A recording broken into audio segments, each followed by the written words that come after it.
Audio Jungle. Assalamualaikum warahmatullahi wabarakatuh. Alhamdulillahirabbil alamin wassalatu wassalamu ala asrofil anbiya'i wal mursalin wa ala alihi washabbihi ajmain. Amma ba'du. Pertama dan yang paling utama, mari kita panjatkan puji syukur kehadirat Allah Subhanahu wa taala yang telah memberikan nikmat dan kesempatannya hingga saat ini. Salawat salam kita berikan kepada Nabi besar Muhammad sallallahu alaihi wasallam yang telah membawa kita dari zaman jahiliyah menuju zaman yang penuh ilmu pengetahuan seperti sekarang ini. Yang saya hormati dosen pengampu yaitu Ibu Rismawati Munte, MPSI. Baiklah, dalam pembahasan materi presentasi kali ini, izinkan saya untuk menjelaskan sedikit tentang perkembangan fisik dan kognitif anak usia dini. Sebelumnya saya akan memperkenalkan nama-nama di kelompok ini. Kami, mahasiswa Universitas Potensi Utama, Fakultas Psikologi, kelompok 9, yang terdiri dari saya sendiri, M. Dandi Tanjung, dengan NIM 2151000012, dan rekan saya yang bernama Regil Regina dengan NIM 2151000018. Berikut judul presentasi kami yaitu perkembangan fisik dan kognitif anak usia dini. Baik, berikut akan saya presentasikan dan akan saya bacakan. Fungsi utama dari bidang perkembangan fisik adalah terkait kemampuan anak untuk bergerak dan mengendalikan bagian tubuhnya. Proses perbaikan atau refinement perkembangan fisik terkait dengan kematangan pada otak. Masuknya input dari sistem sensorik, adanya peningkatan ukuran dan jumlah urat otot, sistem syaraf yang sehat dan kesempatan yang diberikan untuk berlatih. Pandangan psikolog masa kini memperlihatkan juga bahwa lingkungan, yaitu pengalaman, memainkan peran yang sangat penting dalam timbulnya keterampilan motorik yang baru. Pendekatan pengolahan informasi, yaitu perkembangan memori. Fungsi utama dari bidang perkembangan fisik adalah terkait kemampuan anak untuk bergerak dan mengendalikan bagian tubuhnya. Proses perbaikan perkembangan fisik terkait dengan kematangan pada otak. Masuknya input dari sistem sensorik, adanya peningkatan ukuran dan jumlah urat otot, sistem syaraf yang sehat dan kesempatan yang diberikan untuk berlatih. Pandangan psikolog masa kini memperlihatkan juga bahwa lingkungan, yaitu pengalaman, memainkan peran yang sangat penting dalam timbulnya keterampilan motorik yang baru.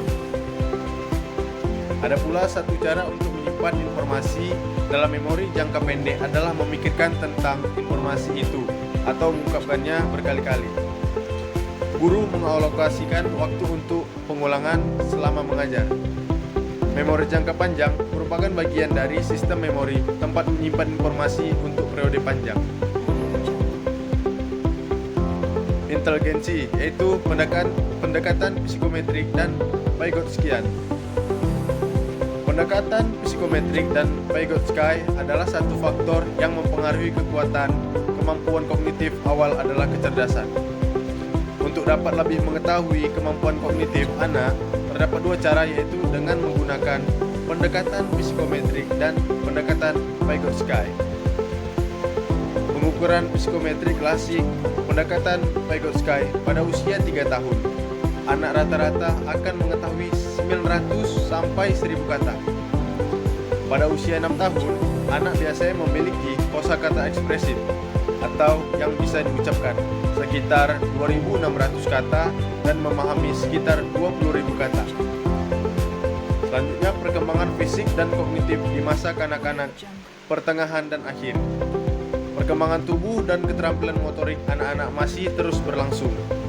Ketika memasuki usia sekolah dasar, anak-anak lebih mampu mengendalikan tubuhnya, dapat duduk dan memperhatikan dalam jangka waktu yang lebih lama. Di masa ini, anak-anak perlu berolahraga secara teratur agar dapat tumbuh dan berkembang dengan sehat. Pertumbuhan selama masa kanak-kanak tengah sangat lambat, namun konsisten.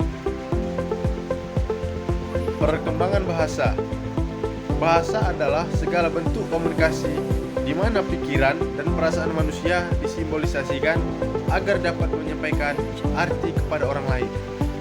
Bahasa merupakan alat komunikasi untuk menjalin pertemanan dan belajar banyak hal di sekitarnya. Bahasa dapat memfasilitasi komunikasi interpersonal, membantu mengorganisasikan pikiran, dan membantu dalam mempelajari sesuatu.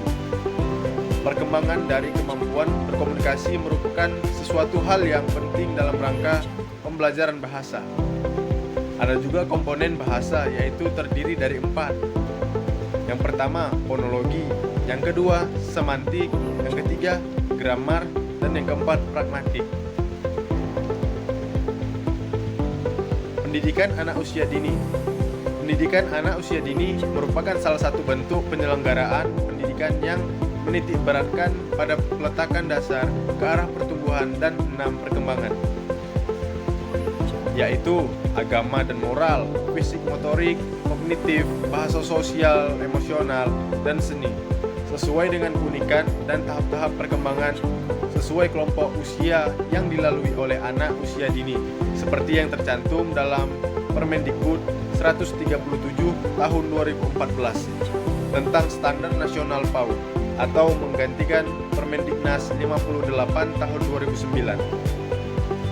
Ada 2 tujuan diselenggarakannya pendidikan anak usia dini, yaitu antara lain: A. Tujuan utama untuk membentuk anak Indonesia yang berkualitas, yaitu anak yang tumbuh dan berkembang sesuai dengan tingkat perkembangannya sehingga memiliki kesiapan yang optimal di dalam memasuki pendidikan dasar serta mengarungi kehidupan pada masa dewasa. B.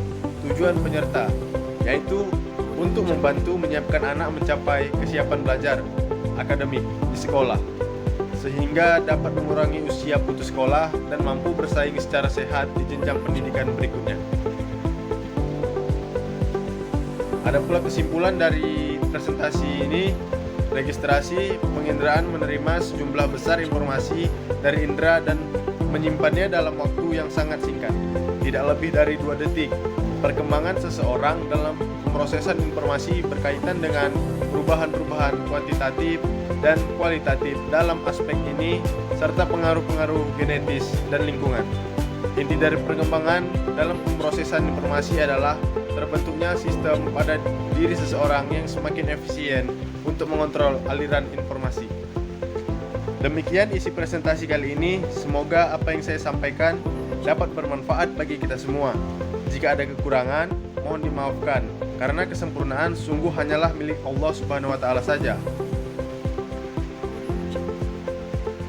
Akhirul kalam, wastabiqul khairat.